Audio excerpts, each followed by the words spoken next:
اعوذ باللہ من الشیطان الرجیم بسم اللہ الرحمن الرحیم۔ تمام مومنین کی خدمت میں السلام علیکم ورحمۃ اللہ وبرکاتہ۔ طفیل علی علیہ السلام مدد۔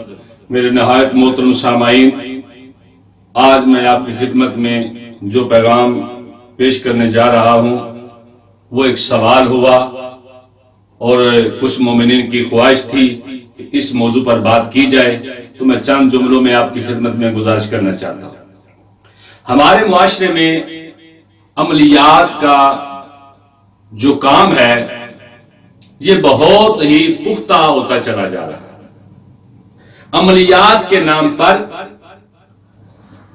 لوگوں نے ایسے ایسے کام شروع کر لیے ہیں، اور جو حضرات ان سے وابستہ ہیں یا ان سے دور ہیں، ان کی بس ایک آواز ہوتی ہے کہ ہر عملیات کرنے والے کو وہ جادوگر کہتے ہیں۔ فلاں جادوگر ہے، فلاں جادوگر ہے، فلاں جادوگر ہے، وہ تو بڑا جادوگر ہے۔ تو میرے محترم سامعین، کبھی آپ نے جادو کا معنی سمجھا ہے کہ جادو کسے کہتے ہیں؟ جادو کا لفظی معنی کیا ہے؟ کچھ لوگوں کا زبان کا ایسا جادو ہے، ایسا زبان کا جادو چلتا ہے کہ لوگوں کو اپنی طرف مائل کر لیتے ہیں۔ کسی کے کردار کا ایسا جادو ہوتا ہے، لوگ اس کی طرف مائل ہو جاتے ہیں۔ کسی کے اخلاق کا ایسا جادو ہے، لوگ اس کی طرف مائل ہو جاتے ہیں۔ تو میرے محترم سامعین، پہلی تو ہماری یہ غلطی ہے کہ ہم ہر عملیات کرنے والے کو جادوگر کہتے ہیں۔ اس کی میں تھوڑی سی وضاحت کر دوں۔ جادوگر جو ہوتا ہے، جو جسے ہم سادے لفظوں میں کہتے ہیں کالا علم، کالا جادو، فلاں کالا جادو کرتا ہے، فلاں کالا علم کرتا ہے۔ تو کالا علم کرنے والا یا جادو کرنے والے کی جو پہلی بات ہوتی ہے، جو اس کی بنیاد ہے، جو اس کی بیس ہے، وہ کیا ہے؟ جادوگر کی اصل بیس یہ ہے کہ وہ قرآن و حدیث سے ہمیشہ ہمیشہ کے لیے دور رہتا ہے۔ دوسرا، وہ وضو میں نہیں ہوتا، وضو سے اس کا کوئی لگاؤ نہیں ہوتا۔ جادوگر ہمیشہ وضو نہیں کرتے۔ ان کا قرآن مجید کے ساتھ جیسا ہمارا تعلق ہے، ایسا ان کا تعلق قرآن مجید سے نہیں ہوتا۔ ان کی ابتدا ہی خراب ہوتی ہے اور ان کی انتہا بھی خراب ہوگی انشاءاللہ۔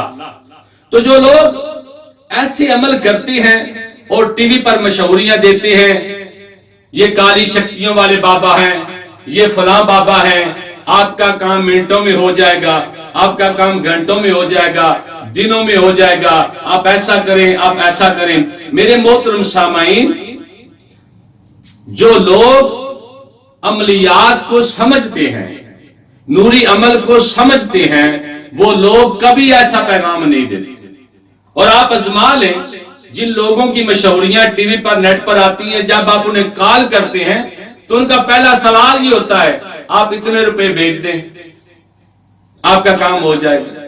آپ کو کیا پتا یہ کہاں رہتے ہیں، ان کا کیا شیوا ہے؟ تو میرے محترم سامعین، خدا را ان کے جال میں نہ آنا اور نہ کبھی ان سے روابط رکھنا۔ جادوگر جو ہے، اس کا شریعت محمد و آل محمد علیہ السلام سے کوئی تعلق نہیں ہوتا۔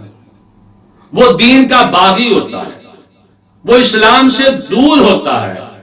اور جو لوگ وضو کی کرنے والوں کو، نماز پڑھنے والوں کو جادوگر کہتے ہیں، وہ بھی لوگ غلط ہیں، کیونکہ وہ بتان لگا رہے ہیں۔ اور اگر آپ شریعت محمدی کا مطالعہ کریں تو بتان کی دنیا میں سزا 80 کوڑے ہے، دنیا میں اس کی سزا 80 کوڑے ہے بتان لگانے والے کا۔ تو اس لیے آپ تحقیق کیا کریں اور کسی پر ایسے بتان نہ لگایا کریں فلاں جادوگر ہے۔ تو میں نے جادو کی بیس پہلے تو آپ کو بتا دی کہ وہ وضو نہیں کرے گا، وہ نماز نہیں پڑھے گا، وہ مسجد کا احترام نہیں کرے گا۔ کچھ ایسی باتیں ہیں جو میں سامنے بیان نہیں کر سکتا، اگر اس کی تفسیر آپ نے جاننی ہو تو ہمیں کال کر کے آپ پوچھ سکتے ہیں، ہم آپ کو مزید تفسیر کے ساتھ بتائیں گے۔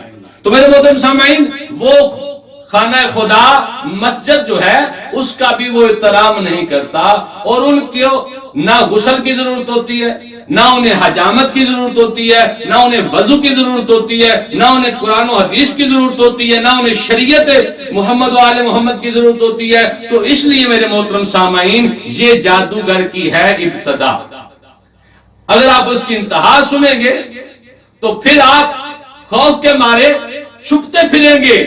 تو وہ لوگ جو ان لوگوں کے شکنجے میں آئے ہوئے ہیں، اور جو لوگ ایسے عمل لوگوں کو بتاتے ہیں اور ٹی وی پر نیٹ پر اپلوڈ کرتے ہیں، میں خدا را ان کی خدمت میں بھی گزارش کرنا چاہتا ہوں کہ خدا کے لیے سوچیں، آپ نے ایک دن مرنا ضرور ہے، آپ نے دنیا سے جانا ہے۔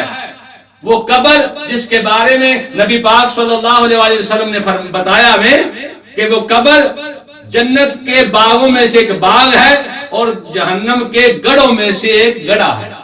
تو میرے محترم سامعین، وہ لوگ جو یہاں رہ کر چند دن زندگی گزارنے کے لیے وہ لوگوں کو ایسے مائل کرتے ہیں کہ ہم آپ کا منٹوں میں کام کر دیں گے، میرے محترم سامعین وہ جہنم خرید رہے ہیں۔